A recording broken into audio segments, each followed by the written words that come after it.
बहुत समय पहले की बात है। हस्तिनापुर का राजमहल रोशनी से चमक रहा था, लेकिन उस चमक के पीछे एक गहरा अंधेरा छिपा था। यह अंधेरा था लालच, ईर्ष्या और अहंकार का। कुरु वंश के दो प्रमुख वारिस थे, पांडव और कौरव। पांडव शांत, धर्मप्रिय और जनप्रिय थे। कौरव, खासकर दुर्योधन, सत्ता के भूखे थे। एक दिन दुर्योधन ने एक चाल चली। उसने पांडवों को जुए के खेल में बुलाया। शर्त ये थी कि जो हारेगा वो अपना सब कुछ हार जाएगा, यहाँ तक कि अपने रिश्ते भी। युधिष्ठिर, जो धर्मराज कहलाते थे, जुए में बैठ गए। एक एक करके उन्होंने अपना राज्य, अपने भाई और यहाँ तक कि अपनी पत्नी द्रौपदी को भी हार दिया। सभा में जब द्रौपदी को घसीट कर लाया गया तो कोई कुछ न बोला। एक रानी, एक औरत, खुले बालों में, आंसू भरी आंखों से सबको देख रही थी, लेकिन वहां न्याय मौन था। द्रौपदी ने कृष्ण को पुकारा और वहीं से महाभारत की नींव रखी गई। वर्षों का वनवास, अग्नि जैसी कठिनाइयां और अंत में आया कुरुक्षेत्र का युद्ध। यह युद्ध सिर्फ दो परिवारों का नहीं था, यह धर्म और अधर्म का संग्राम था। भाई भाई आमने सामने थे, रिश्ते टूट चुके थे। कृष्ण ने अर्जुन को गीता का उपदेश दिया, जो होना है वो होगा, लेकिन अपने कर्तव्य से पीछे मत हटो। यही वो वाक्य था जिसने अर्जुन को हिम्मत दी और युद्ध की शुरुआत हुई। 18 दिन चले इस युद्ध में लाखों लोग मारे गए। अंत में पांडव जीते, लेकिन उस जीत में कोई खुशी नहीं थी। सभी रिश्ते, सभी अपने पीछे छूट चुके थे। महाभारत सिर्फ एक युद्ध नहीं था, यह एक सीख है कि जब लालच, घमंड और अन्याय बढ़ जाता है तो विनाश तय है। और जब कोई द्रौपदी अपने अपमान के खिलाफ खड़ी होती है तो पूरी व्यवस्था हिल जाती है। बहुत समय पहले की बात है। एक घने जंगल में एक तोता अपने 2 बच्चों के साथ रहता है। उनका जीवन खुशी खुशी बीत रहा था। एक दिन जंगल से गुजरते एक शिकारी की दृष्टि तोते के बच्चों की खूबसूरत जोड़ी पर पड़ी। उसने सोचा कि राजा को देने के लिए ये तोते बहुत सुंदर उपहार है। वह उन तोतों को पकड़कर राजा के पास ले गया। जब उसने वे तोते राजा को उपहार स्वरूप दिए तो राजा बहुत खुश हुआ और शिकारी को उसने 100 सोने के सिक्के इनाम में दिए। राजमहल में लाए जाने के बाद तोते सबके आकर्षण का केंद्र बन गए। उन्हें सोने के पिंजरे में रखवाया गया।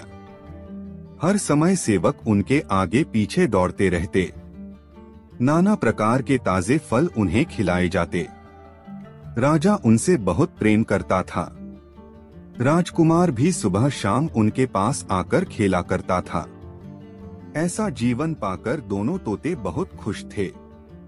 एक दिन छोटा तोता बड़े तोते से बोला, भाई, हम कितने खुशनसीब हैं जो इस राजमहल में लाए गए और ऐसा आरामदायक जीवन पा सके।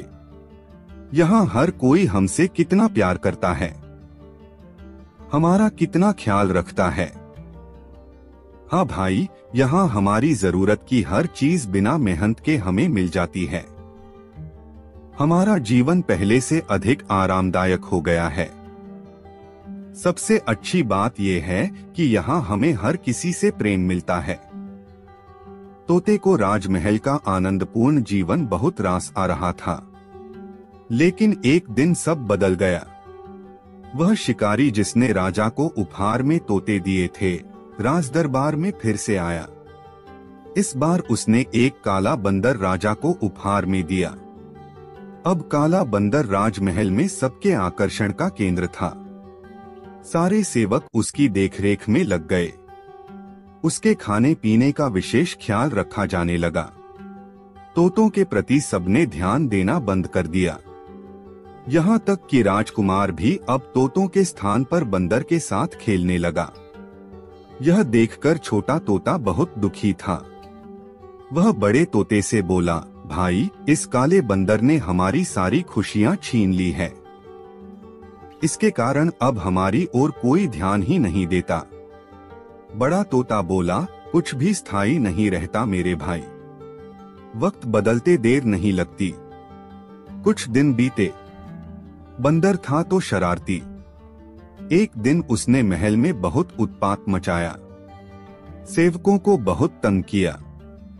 राजकुमार भी उसकी हरकत से डर गया। राजा को जब बंदर की कारस्तानी पता चली तो उसने उसे जंगल में छोड़ आने का आदेश दे दिया। आदेश का पालन कर बंदर को जंगल में छोड़ दिया गया। उस दिन के बाद से तोते फिर से महल में सबके आकर्षण का केंद्र बन गए। अब छोटा तोता बहुत खुश था। वह बड़े तोते से बोला, हमारे दिन फिर से वापस आ गए भाई। बड़ा तोता बोला, याद रखो मेरे भाई, समय कभी एक जैसा नहीं रहता, इसलिए जब समय साथ न दे तो दुखी नहीं होना चाहिए। बुरा समय है तो अच्छा समय भी आएगा। छोटे तोते को बड़े तोते की बात समझ में आ गई और उसने तय किया कि बुरे वक्त में वह धैर्य बनाकर रखेगा। कोई भी चीज स्थायी नहीं रहती, समय के साथ हर चीज बदलती है, इसलिए मुश्किल समय में धैर्य बनाकर रखें।